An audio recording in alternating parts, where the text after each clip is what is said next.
Cal foi a causa, a explicación da súa intensa actividade estudiantil? A miña causa son a devoción por Galicia. É dicir, eu tiña conciencia de que Galicia era un país con unhas características diferenciadas de costumbres, de idioma, de xeografía, de economía. É dicir, eu me quería sentir home do meu país. Home do meu país é sentirme galego con proyección universal. Nunca con un sentido localista, naturalmente. Senón o que aspirábamos todos nós era de facer de Galicia un país novo, un país resucitado, que desterrase o caciquismo, que crease novas formas de vida, que practicase un progresismo económico, sociolóxico e cultural, fundamentalmente. E estas eran as nosas aspiracións que tiven entón e que mantiven durante a miña vida toda. No ano 33 lee vostede un discurso sobre a universidade que tivo moitísima repercusión. Canto vai daquela universidade á universidade actual? Bueno, a universidade cambiou radicalmente. En fin, empezaba polo profesorado, pola asistencia de alumnos, é dicir, era unha asistencia de alumnos reducidos, en cambio era unha universidade masificada. Entón eran catedráticos titulares e auxiliares, hoxe hai profesores improvisados, de maneira que a diferencia entre a universidade entonces e de agora é distinta. Na orden da cultura galega é radicalmente distinta. Eu, nese discurso de ingreso que pronunciei no Paraninfo da Universidade, en representación dos estudiantes, reclamaba determinadas cousas para Galicia. Por exemplo, que se crease unha cátedra de lengua e literatura galega. Por exemplo, que se crease unha facultade de veterinaria donde estivera antes, na época de Primo de Rivera. É unha chea de problemas vivos de entonces que eran meras aspiracións e que hoxe están realizadas. Non totalmente realizadas, porque, por exemplo, para as xentes de agora parten dunha realidade existente. Eu partía dunha realidade negativa e, naturalmente, desde esa época a miña convisión de hoxe produciuse un grande avance. Un grande avance que non enche as aspiracións de pero que supón unha grande trayectoria de revitalizamento das creencias e das esencias galegas no idioma, na cultura, etc. Existía unha relación de amizade entre todos aqueles xóvenes conservadores ou progresistas que compartían cidade, tamén estudios e tamén vivencias? Bueno, en realidade eu falo do meu problema personal. Eu tuve moitos amigos conservadores, é dicir, xentes que pertenecían a agrupacións anti-FUE, que incluso declararon, cando foi informado o expediente, declararon o meu favor, pero, sin embargo, había unha enorme compenetración coas xentes que tiñan os mesmos ideais. É dicir, eu era non solamente de estudiantes, sino de artistas, etc. Nós tiñamos unha tertulia no Café Español, onde existía o escultor Eiroa, o pintor Maside, Luis Joane, Luis Manteigo, Arturo Cuadrado, eu, Martínez Barbeito, en fin, unha serie de xentes que asistían a esta tertulia de café para comentar as novedades literarias do momento, para preocuparse dos problemas culturais de Galicia, de fora de Galicia.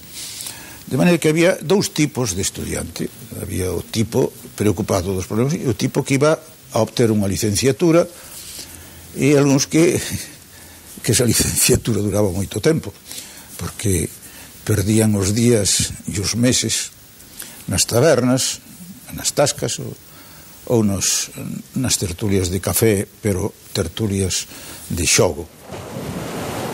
Entre aqueles contertulios tiñase esa sensación de vivir o preludio do que iba a ser despois unha confrontación armada? Sí, xa existiron, porque eu recordo perfectamente unha folga provocada polo seu, e cando entraban algúns alumnos da FUE, había uns tipos que con unha folla de afeitar marcaban algúns e tal. Como se vive cando un ten 20 anos o estourido pouco despois da Guerra Civil? Con moita dificultade, porque efectivamente chega un momento en que parecía que iba a ser un simple golpe de Estado, pero despois apercibiuse perfectamente, sobre todo coa represión casi inmediata, que ese momento non era o momento de Primo de Rivera, senón que era cando Sanxurxo, senón que era un movimento que tiña raíces e dimensión para crear continuidade.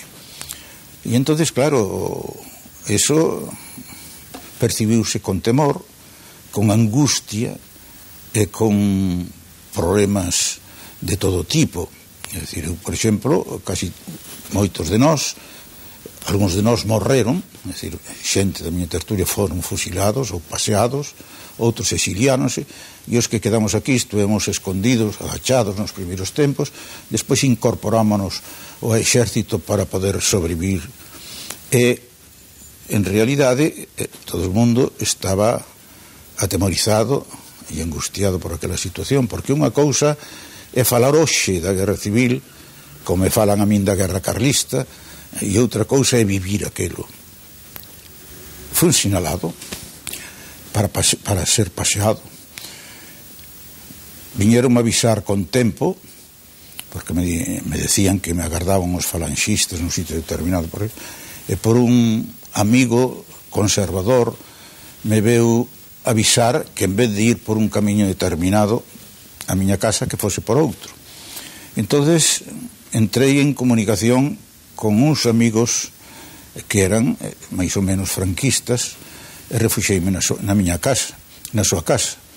Na casa deles me permitían ler os xornais, me permitían oír a radio, e polas mañás escoitaba as leiteiras que viñan e que contaban dos paseados que aparecían nas cunetas por ali, entre os cales figuraban algúns amigos meus, como Díaz Baliño ou como Ángel Casal e como outros máis. E entón chega un momento en que mobilizan a miña quinta, eu era da quinta do 34, pero era excedente de cupo e non me presentei. Pero chegou un momento en que os propias xente que me tiñan na súa casa me dixeron que a miña garantía mellor era vestir o uniforme, porque xa de soldado non corría tanto perigo como con traxe civil.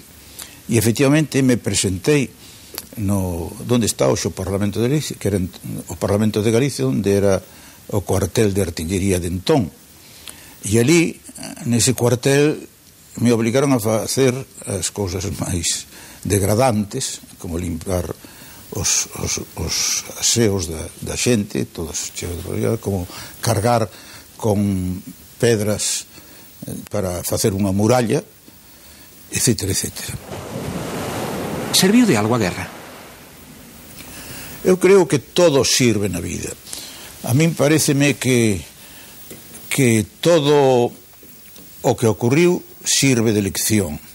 É dicir, de maneira que é a historia que está marcada polos feitos, e entón hai que ter en conta os feitos tal como sucederon, as circunstancias en que se produciron, e que a xente de hoxe o que non pode nunca é pensar nin sentir a posibilidade de que se repitan estes feitos. Uns feitos brutais, uns feitos incalificables, uns feitos que non convén nin siquiera lembrar, máis que no sentido de utilizalo como experiencia e como memoria histórica.